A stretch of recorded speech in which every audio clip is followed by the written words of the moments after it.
galebo maka koleza kriboleza gia lebro lebo maka lebo kibama zalenkri alembro lebo manga lebo kia bomaka kolezo grolebo mamangale zingra lebo lebo makale zingra lebo krobo zoleka kiski balesa kole boba. Thank you, Heavenly Father. We bless your holy name. So, as we were saying, that men who have ever succeeded with God were men of altars. Whatever they were doing, it was on the platform of altars. And permit me, we'll go back a little, the Old Testament, because we have to understand, like I was saying, that the Old Testament is the New Testament hidden, and the New Testament is the Old Testament revealed. The Old Testament was just a shadow. The New Testament is the substance. The Old Testament was a type. The New Testament is the antitype. But for you to appreciate the New Testament, you have to understand one or two things about the Old Testament. We're going to go back to altars a little bit under the Old Covenant so that we can understand our own altar. Praise the Lord. Men who ever succeeded with God, even in those days, under the patriarchal times, for example, were men of altars. Between Abraham, Isaac, and Jacob, they built 7 altars. Abraham built the greatest, 4 in number. Isaac built 1 altar. Jacob built 2 altars. 7, the number of fullness. Between 3 of them, they raised 7 pillars. Wherever they were to stay for some time, they raised altars where they interface with God. Wherever they were just passing and they had an encounter, they raised pillars as a memorial. 7 pillars. It was Jacob that raised the greatest number, 4 pillars. Abraham raised 1 pillar, Isaac raised 2. They also dug 7 wells, and I will mention why wells. It was Isaac that dug the greatest number of wells, 4 wells. Abraham dug 2, and Jacob dug 1. But we are talking about altars. The 4 altars that Abraham raised, the first one was in a location called Shechem. And even today, in the Middle East, in Israel, that town, what's happening in that, I've forgotten the current name of that land, that city now. You know that spiritual things supervise physical things. The second altar he raised was in a town, in a place called Bethel. The third altar was in a place called Kiryat Eba, or otherwise Hebron. And the fourth altar was in one of the Moriah mountains, where he was to sacrifice Isaac, where David was asked to build the altar, you know the story, and Solomon was asked to build the temple. And 600 years after, as it was knocked down, during the time of Christ, the temple of Herod was built a little bit off, and that spot that Abraham raised that 4th altar turned out to be Calvary, because it was very symbolic. So for those 4 altars located in various areas in Canaan land that God gave him possession, there was never a time Abraham interfaced with God through those altars that things didn't go fine. But each time he left altars, for example, in chapter 13, when he went down to Egypt, and he didn't raise any altar where he went down. He didn't even interface with the supernatural. Things went so awry, so bad. It was in Egypt, he told a lie that was a very mighty lie. And there, because of the fear that had not come upon him, because he was afraid of the hidden king, he allowed his wife to be taken as a part of the concubinage of the hidden king. Thank God that God just shielded that woman. And it was there in Egypt. It was there in Egypt that also Abraham did so many things that eventually, when it was discovered, they had to deport him. Thank you, Heavenly Father. Blessed be your holy name. Blessed be your holy name, Lord. Yakosale bralebo mongo skalebo. Mamangale zakia lebro lebo makale zakia lebro lebo. Mamangale zakia lebo makale bro lebo ma. Kalengria lebro leza kakele bro lemba ka kabomakia leza gria lebo. What is happening? Thank you, lebo. Mamangale zingra lebo makale zakia lebro lebo ma. Zalengria boma kia le zongro mamangale zangia le kursi librole kaboma kale zongro boma kia lezo kaboma kia le zongro boma kale brole zangale kribole bakasole ngri abakale brole zokolebo. So when he went down to Egypt, problem began. And from there, as the problem began, Abraham told the greatest lie he ever told. Fear came upon him, number 2. He allowed the hidden king to take his wife. Were it not that God divinely covered that woman, she would have been defiled. And then eventually Abraham was deported. It was not a wonderful, peaceful send-off party. He was virtually deported. And as he was going, he picked up a person called Hagar, among other Egyptian slaves he acquired, thinking it was enlargement, but that was not from God. And we know the story of Hagar, how she gave birth to Ishmael. And you know what has happened through the offsprings of Ishmael all over the world. A greater number of the problems in the world is because of what came out of Ishmael. But let's not go into that. Until Abraham went back to Canaan land, and he continued. Somewhere along the line, even after building all those 3 altars before the 4th one, somehow Abraham just neglected, because Isaac has arrived.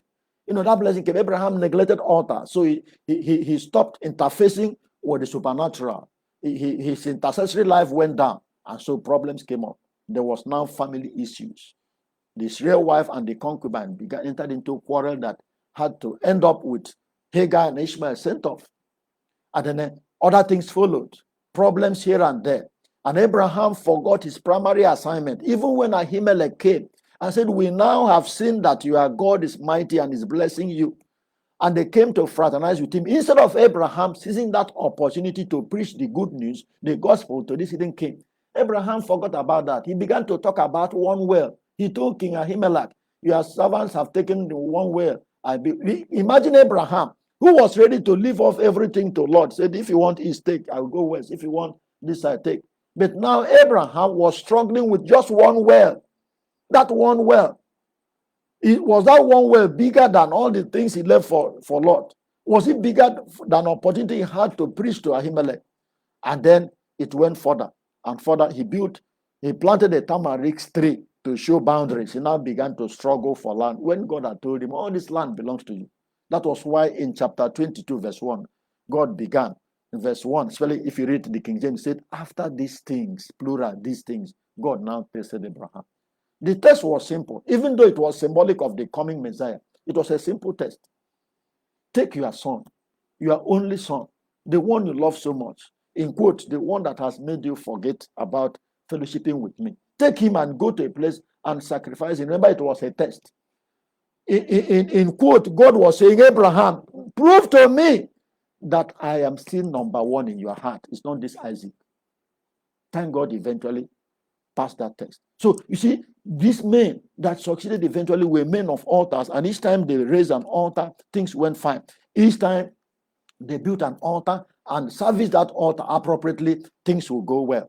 And that was why Noah, even after the flood, the very first thing, because from the time of Seth, Bible said in Genesis chapter 4, the last verse, it said, now men began to look for God again. They had learned the technology of altars from Adam, because Adam was still alive at that point. Cain had gone his own way, corrupted civilization. And so when God destroyed the whole of that civilization, apart from Noah, who understands what it means, the first thing that Noah did, check it in Genesis chapter 8, the first thing Noah did as he came down from the ark, Bible said he built an altar. He knew he had to take possession again, kingdom dominion, territorial possession and control, for him to now declare his authority over the earth. The first thing he did was to build an altar. God was so happy. You know the story. That was when the Noahic covenant was raised. So we need to understand altars. Very quickly, let's just use a few minutes and understand this order so that we can understand. Wherever we stop, we'll pray for today and I will announce the date we'll take off. We have to understand this concept. That new wine must find expression in new structures, the new technology God is raising, new wineskins that will be able to bear not only the structure, but the appropriate vessels, God. But let's understand this concept of altars. Genesis chapter 28. In the next few minutes, we'll just tidy up where God will allow us to stop and we'll pray. In Genesis chapter 28, for us to appreciate and understand altars, the Bible said from verse 10, remember Jacob here was running away from his brother Esau after just taking his birthright, and then he also took his blessing, his Abrahamic blessing from their father, Jacob. Bible said in Genesis chapter 28, verse 10, Jacob left Beersheba and set out for Haran. When he reached a certain place, Bible purposely did not tell us the place here, called a certain place. He stopped for the night because the sun has set. Taking one of the stones there, he put it under his head and lay down to sleep. He didn't know what that stone represented. He didn't even understand where he had come. He just picked up that stone. But that night, verse number 12, he had a dream in which he saw a stairway resting on the earth with its top reaching to heaven, and the angels of God ascending from that location up and descending on it. There above it stood the Lord, and he said, I am the Lord, the God of your father Abraham and the God of Isaac. I will give you and your descendants the land on which you are lying. Your descendants will be like the dust of the earth, and you will spread out to the west and to the east, to the north and to the south. All peoples on earth will be blessed through you and your offspring. I will be with you and I will watch over you wherever you go, and I will bring you back to this land. I will not leave you until I have done what I have promised you. Verse 16.